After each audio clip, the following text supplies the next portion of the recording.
Bienvenue sur notre chaîne JM TV, votre chaîne en ligne, avec votre émission Prise de conscience.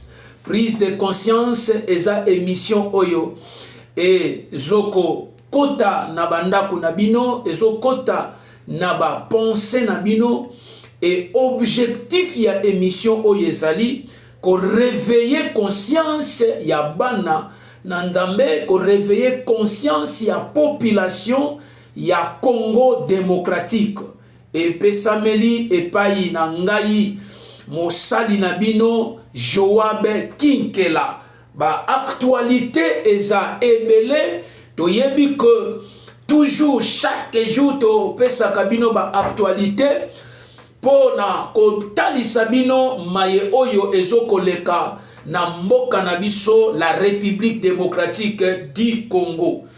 Et toza na 3 points capitales oyo toko lekanako salaba analyse na kati ya émission na bino.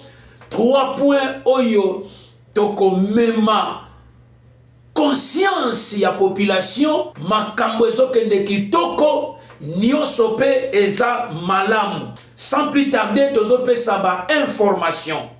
Le FARDC classé 8e puissance militaire en Afrique selon Geodal Firepower. La Cour constitutionnelle signifie le résultat définitif à Tshisekedi. La prestation du serment confirmée pour le 20 janvier 2024.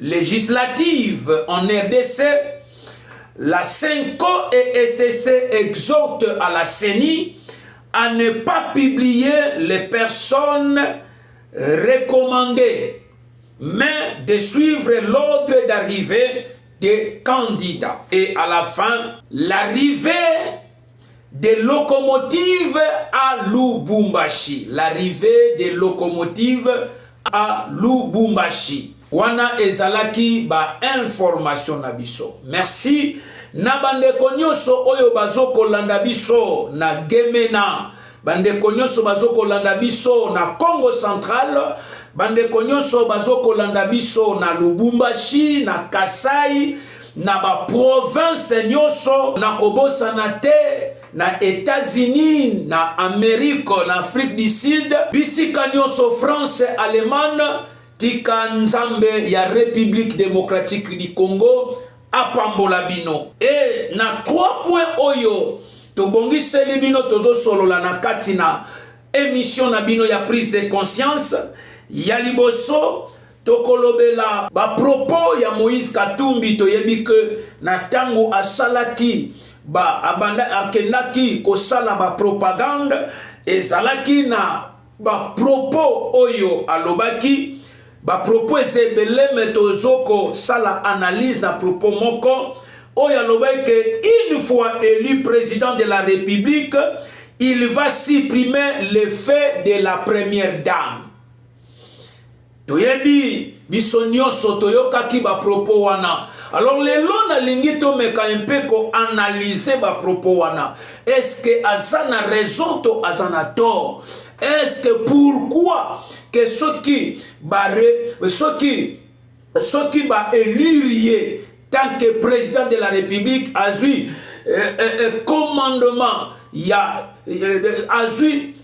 eu bâton de commandement, il y a République démocratique du Congo, il y a lobby que une fois élu, il va supprimer l'effet de première dame. Toko sala nabino analyse Siriango. Deuxième point oyoyo toko lobela na kata émission oyo le pasteur Kasongo a bali une mineure. Et autant na ba réseaux sociaux, je crois, na zongeli yango isusu pour la deuxième fois, parce que ça n'a pas propos oyo, et sengeto le kalisusu ko analyser na yango. Parce que toyebi que aza batindela kiye mandat d'amener et pas y a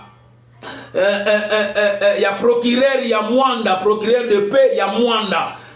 Par rapport à Yakoba la minère Alors tokomeka lisusu kosala deuxième analyse par rapport au pendenge papa na ye a intervenaki na koloba eke ngai papa ya mwana na ye ko confirmer que mwana na ngai attendre 18 ans ya mwana zwaki ndingisa ya kobalisa ye epa ya pasteur. Est-ce que âge à 18 ans, même 20 ans, hein, même 21 ans, na âge oyo pasteur Kassa Zanareske, et ont concordé, to continuer, analyse ou na troisième point na biso, toko clôturer, na oye tangami guerre contre M23, guerre oye zana est kuna, ba M23 ba telemi kaka pona bango ba botola ba territoire ya kuna. Et tokomona que l'ambassadeur Russie, l'ambassadeur Aouti na Russie aye awana na RDC précisément na Goma et aye kosala nini tokomona yango pe pourquoi aye tokomona ba propos wana nyoso. Merci beaucoup. Avant de continuer, abonne-toi, likez, partagez et benga bande kona moma oyo partagez kata ba émission oyo bwakango na ba plateforme nzambe akozanga te kopambola yo po eza manière ya ko soutenir chaîne na bino JM TV, Joab Ministry TV.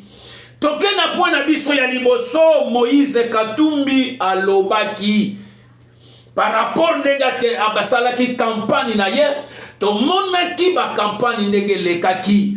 Alors que à vous de juger lelo na ye campagne na ye oya salaki et aboutir nelo comme côté ba proclamaki président de la République par rapport au cheni ndenga proclamaki première étape provisoire. Et toyokaki yango et cour constitutionnelle ayaki ko confirmer biso que le président oyo a ko conduire biso na 5 ans oyo etikali 5 ans oyo tozo kolanda eza le numéro 20 Félix Antoine Tshisekedi Tshilombo. Alors, ye na kati ya campagne na ye zaki na to ba discours abane ko sala parmi ba discours na tiré moko ya ba discours oyo alobaki que une fois élu président de la République et fait oyo première dame a ko supprimer yango.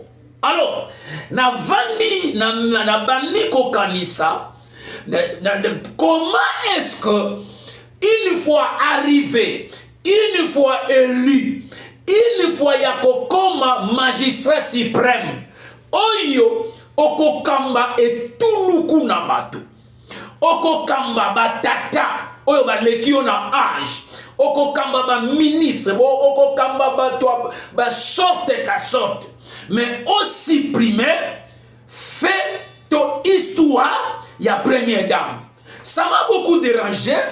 Et je me suis posé tant de questions. Je crois que Batebele Bazoko Lananga Bakope Sanga raison et que et ça pensa et lokomoko photo landela. Alors, et Seigneur Nabiso première toyeba qui est les premières dames? Qui est les premières dames? Les premières dames, pourquoi Tozoko Benga première dame? To Benga première dame par rapport que le premier dame c'est l'épouse du chef de l'État ou un gouverneur, quelqu'un oyo aza na pembeni ya un leader n'est président de la République et sengeli lokola aza na mwasi une fois a commis na magistrative une fois a commis mukonzi mboka na kata magistrature suprême mwasi na ye wanande tokobenga première dame parce que na constitution na biso ya République démocratique du Congo est autorisé tel que un président de la République azala divorcé, un président de la République azala sans femme, est autorisé à voter. Mais est autorisé un président de la République, il faut azala na mwasi. Alors moi si wana ye wana ne tokobenga première dame. Tozobenga première dame par rapport que mobali na ye akaza premier citoyen de la République démocratique du Congo. Pas seulement la République démocratique du Congo, mais na ba pays nyonso. Eza na États-Unis, eza na France, eza na Allemagne, eza na Congo Brazzaville, eza na Gabon, eza na Russie, ba pays nyonso. Ba président na bango, baza na basi e basi wana, bango nande tozobenga tokobenga ba première dame. Mais idéologie to idée oyo Moïse Katumbi azwaki une fois élu akolongola histoire ya première dame na intention nini ebombami na sima ya ba propos wana. Voilà ma question nazoko mituna. Je crois très bien que ce que kokoza na réponse pesa nango na ba commentaire comme ça tokotanga yango na idée nini. Parce que l'épouse d'un chef d'État, c'est la femme du président. Donc, comment le président Mobutu Sese Seko Kukungwendo Wazabanga azaki na tozalaka na première dame oyo babengi Mama Bobila Dawa. Et tokomona lisusu président Kasavubu azaki na première dame. Ainsi que ba président nyonso et président Joseph Kabila une fois na tango azwaki magistrature suprême to monaki que malgré na tango azwaki ngwende wana zaki na mwasi te mais lokola cour constitutionnelle na biso pesi biso ndengisa que président de la République fois zala na mwasi to monaki akene ko bala mwasi oyo babengi Mama Olive Lembe. Et président de la République démocratique Félix Tshisekedi, avant que tout azwa magistrature suprême, azalaki déjà na mwasi na ye oyo tozoko benga lelo première dame Maman Denise Nyankero.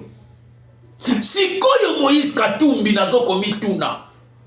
Une fois élu, olongola histoire ya première dame na ndenge ni. Notion wane uti wapi? Nini oyeza kobomba manakati na comprendre yote même nakati ya Bible makambu oyo Bible zo recommandé ni na lingi to tanga un peu verset moko like partager ceux qui peut ba commentaire rezali pesa biso ba commentaire wana okoya ko comprendre makambu ona zoloba. Et il y a makambo moko très capital. La Bible, na 1 Timothée, chapitre 3, le verset 1 à 2. Bible l'obini, là, très bien. Pour tous ceux qui aspirent, Yakozala, un leader, cette parole est certaine. Si quelqu'un aspire à la charge d'évêque, il désire une œuvre excellente. Oyo nyonso azoko aspirer koza la responsable d'une église. Koluka ko kamba église, azana mutu ya église. Bible esengi que azala ya liboso asengi que ayeba yango ke musala neza musala moko excellence. Ya moucharge au bapesi. Alors, il faut que l'évêque soit irréprochable. Mari d'une seule femme. Awa Bible so recommandé na ba évêque. Na tango so lukazo charge, il faut azala liboso irréprochable. Moïse Katumbi lingo zwa magistratrice suprême. Est-ce que na parcours na yosa irréprochable économiquement? Est-ce que ça irréprochable na ba mort? Est-ce que ça irréprochable na mwasi? Est-ce que ça irréprochable na ba makambu nyonso pe ba propos nyonso na ba makambu nyonso so bima? Est-ce que ça irréprochable? Point d'interrogation. Bon pe sangai ba réponse na ba commentaire. Bible lobi que marié d'une seule femme, c'est-à-dire na sekuna soki totangi malamu toya comprendre que balobi que oyo nyonso alingi azwa charge ya kokamba, il faut ayeba ko diriger ndaku na ye, ayeba ko diriger bana, ayeba ko diriger mwasi, ayeba ko tia ordre na ndaku na ye.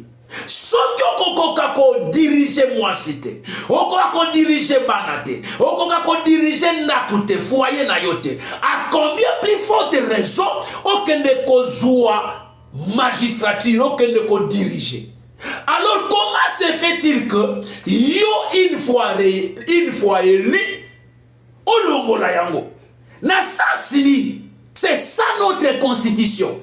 Je crois que bazo landangai ba opesa nga raison na makambo na zoloba. Constitution na biso ko exiger.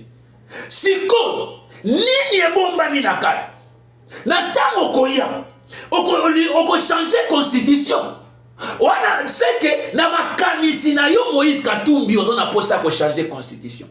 Parce que constitution na biso ko exiger qu'un président de la République doit avoir une femme.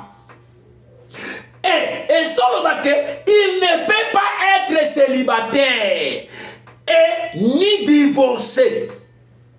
Constitution. Quant à toi Moïse Katumbi, tu vas supprimer l'histoire de la première dame. À question d'Angezaboy. Il se reproche de quoi, Moïse Katumbi? Tu te reproches de quoi? Pour lui supprimer les bisous fait la première dame. Osons qu'on se reproche dans ça, c'est un. Deux, qu'est-ce qui est caché derrière cet acte? Ni Nieza Kobomba Makuna. Pesa ma réponse. Troisièmement, qu'est-ce qu'il veut insigner? Ni Nyolingo signer na kati. Bon, pesa ma no ba réponse. Na ba commentaire. Ni Nieza Kobomba Manakati. Est-ce qu'on a pédé? Est-ce que oza mutu oyo oza babenga bango ba homosexuel ozalaka na mwasi oyo ya butu to babalisa yo mwasi ya butu? Pourquoi? Il faut expliquer biso. Pourquoi botindelanga bokatelanga parti oyo bomemelanga ngo na bureau ya Moïse Katumbi nazotuna ye? Pourquoi une fois élu président de la République, Okoluka a supprimé l'histoire de la première dame? On expliqué biso, on expliqué ba Congolais pourquoi Nini Eza Kobomba Manakati olingi o enseigner nini?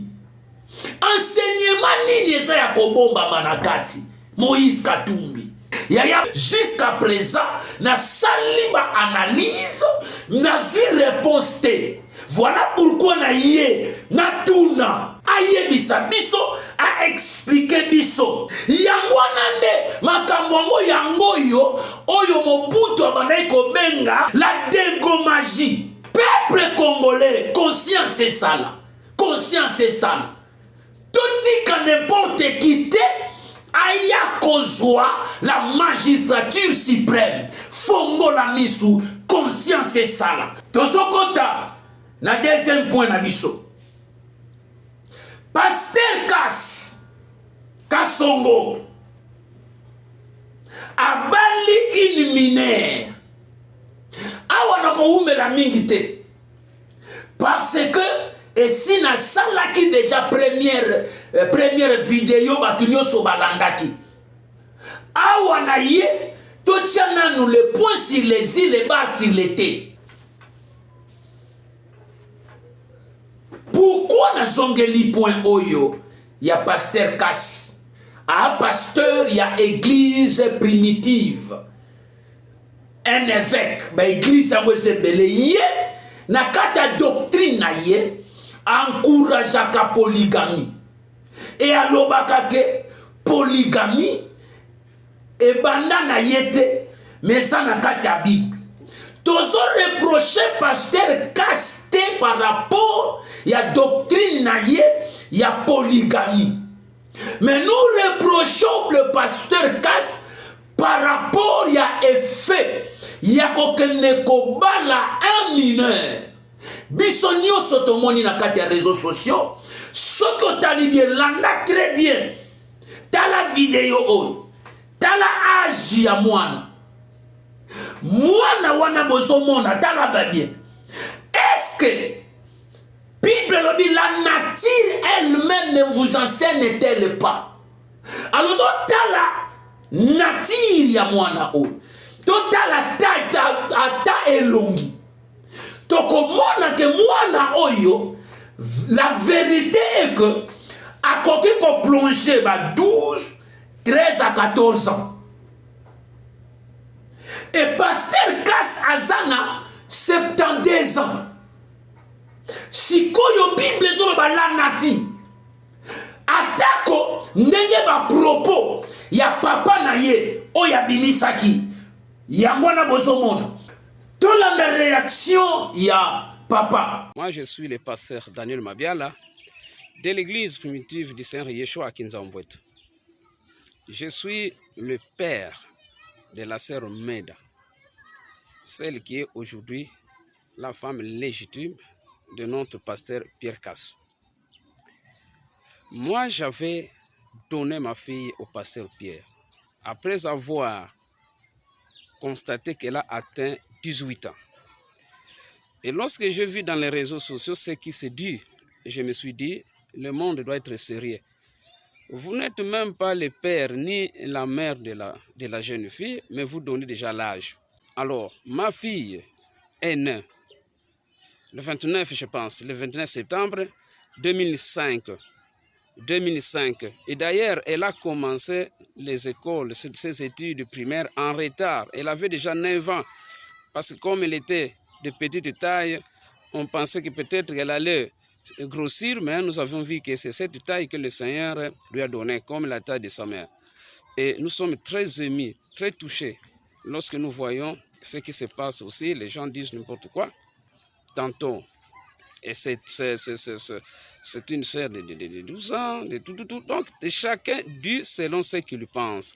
Moi, j'avais décidé de donner ma fille à frère Pierre Cass Sambakana, qui est mon pasteur, qui est l'évêque général de l'église primitive. Mais cela a troublé le monde avec déjà voix de mandat d'arrêt, sans toutefois me contacter. Je ne sais pas comment ils ont su que la jeune fille a tel ou tel autre âge. Mais moi, je vous confirme que ma fille a 18 ans révolus. Voilà, merci beaucoup. La réaction ya papa, oya comprendre que papa lobini. Moi, j'aurais donné ma fille à pasteur Cass après avoir constaté qu'elle a atteint 18 ans. Na ote ko expliquer bino 18 ans. Même na axe à 18 ans. Même na axe à 20 ans. Même à 22 ans. Mais jamais à koki kozwa tata ya ajwana. Ça c'est un. Deux. Alors dit que le monde doit être sérieux. Yo se dit ça, le monde doit être sérieux. Na monde oyo makambo ye, monde eza na makambo ebele pesa na ba réalité ebele. Ndenge yo zozwela makambo, ndenge te batu bazozwela yango. Batu bazomona ke wana za koko na yo. Okoki kobala yete, akoki kobala yete. Et sa malédiction. Cela a troublé le monde. Et il faut troubler le monde. Il faut troubler le monde. Akobi c'est la bise sur vidéo. Ok, gloire à Dieu. Deuxième paragraphe par rapport à ma propos à papa. Ok. On dit que yomu bino batu bopesi ordre. Obalisi moi non parce que ça n'est mineur aza majeur na âge à 18 ans. Si koyo yebaka yango, yebaka boy que procureur général na lukanano makamu procureur a yebisi yo yangwana lettre mandat d'amener ya procureur général. Procureur général mandat d'amener yango na yebisa yo que voilà pourquoi l'officier du ministère public près le tribunal de paix ya Mwanda a lancé depuis mercredi mandat d'amener contre yo. Mercredi 10 janvier 2024 a lancé na sima ya koyoka makambo. Alors pourquoi a lancé yango? A lancé yango, justice te reproche de quoi? Il te reproche na oyetangani viol d'enfant. Viol d'enfant. Alors voyez bakanga yango que ata papa landanga très bien partagé parti oyo. Deuxième contexte oyo na yeli lisusu na kate émission na memeli bino po boyeba. Contexte ya mibaleza lokola papa anini ke ye moko responsable que apesi pour moi nane aza majeur 18 ans baba lisiye et dans l'état conséquence acte landamaka bakodlandela ye soki eke ayebaki nzoto ya mwana wana te avant abala ye akozala akite. C'est que papa kozana raison. Mais soki kaka et que justice et sali banquette nango et monique mwana wana ayebaki nzoto avant abala ye avant atteindre âge à 18 ans. Yebaka yango ke akosibir peine et commis viol d'enfant. Ce qui va monique avant abala, c'est-à-dire avant atteindre 18 ans, c'est-à-dire na se ya 18 ans, ayebaki nzoto na yete, asalaki eloko mon côté, wana ok, ba propos ya papa, eza acceptable, mais ce qui kaka, que ba eko justice eko découvrir, que ayebaki ye na se wana yebaka yango ke akosibiri peine bako poursuivre ye pe aokota boloko. D'ailleurs na yo tata na mama na ye moko responsable boko kangama justice écolane. L'autorité judiciaire indique que le pasteur Casse aurait refusé na tangu batindeli ye mandat d'amener. Oh, des mandats d'amener batindeli mais ozoboy. Ce que question na ça soki réellement au bala qui est légalement. Oyeba qui était avant atteindre 18 ans. Ozoboy a ko répondre la justice pour nani. Ozoki maponani, c'est que oyemilika, tu dois être arrêté. C'est une abomination. O abusé vie. Ya mwana wana. O baby si vie ya mwana wana. Tata mubimba. Ya 70 ans baby si mwana. Quel est qu'on répondre la justice? Ce qui m'a kamwana, bo sala kongo légalement. Répondre la justice.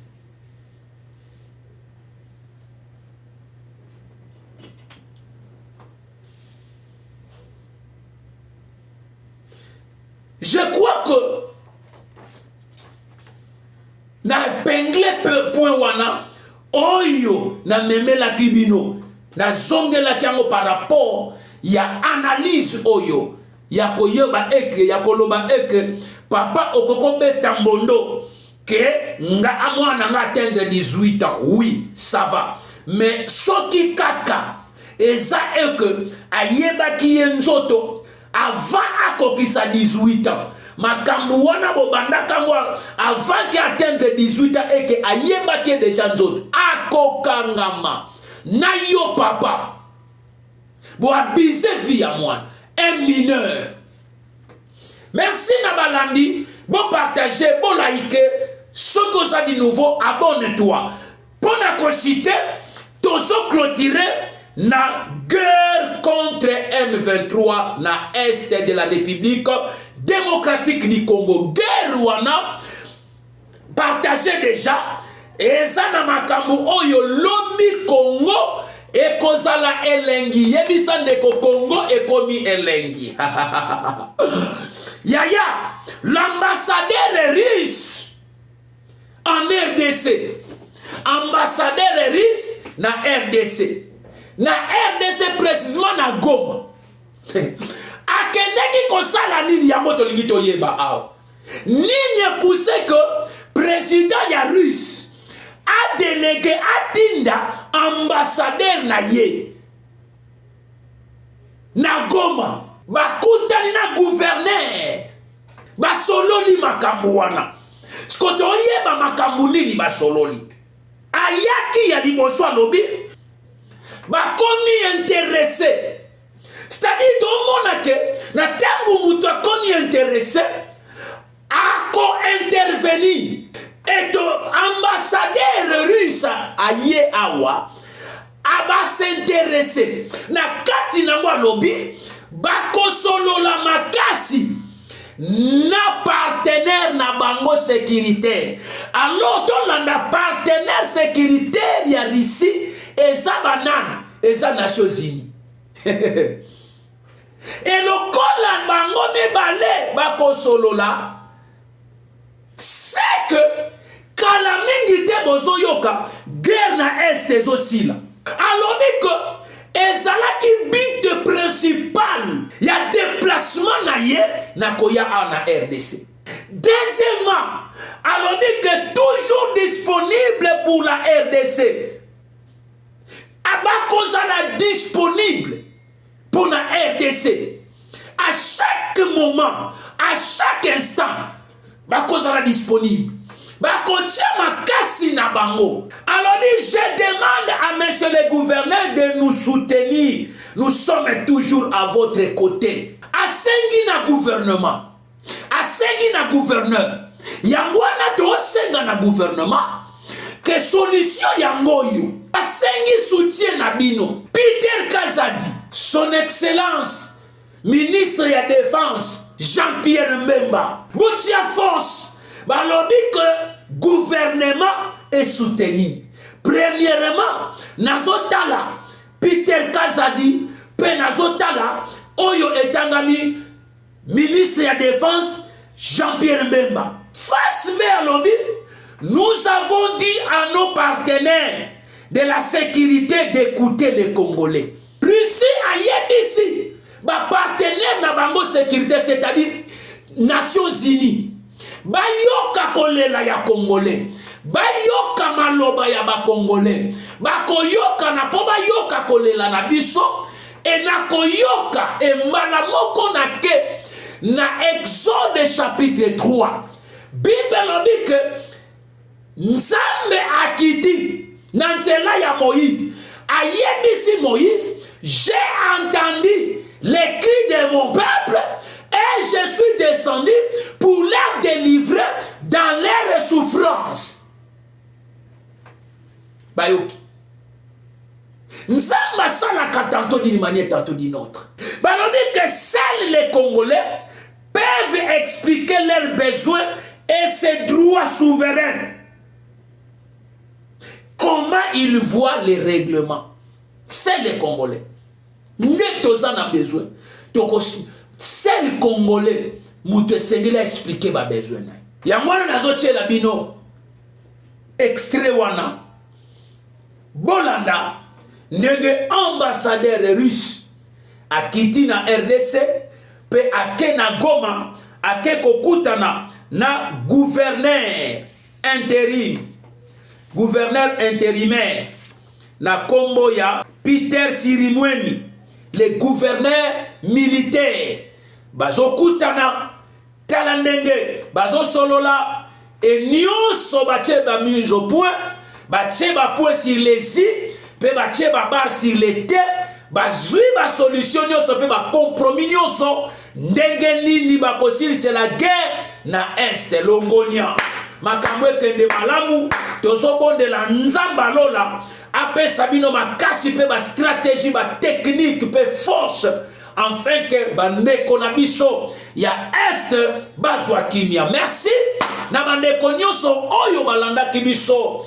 Nzambe ya Congo apambola bino et prions beaucoup pour le Congolais, prions beaucoup pour le Congo, prions beaucoup pour les institutions et sans oublier prions pour notre président de la République Félix Tshisekedi Tshilombo et Kobo Sanate que samedi il y a le 20 et ça déjà confirmé que Kobo Sanate Kozangate samedi il y a le 20 prestation ya serment pona président Otto Utiko réélu numéro 20 prestation ya serment bisonyos yosana jipino tia déjà carburant déjà la taliputa na yo lukaliputa tongisa base tongisa chemise tongisa veste bisonyoso samedi ya le 20 janvier 2024 et kozala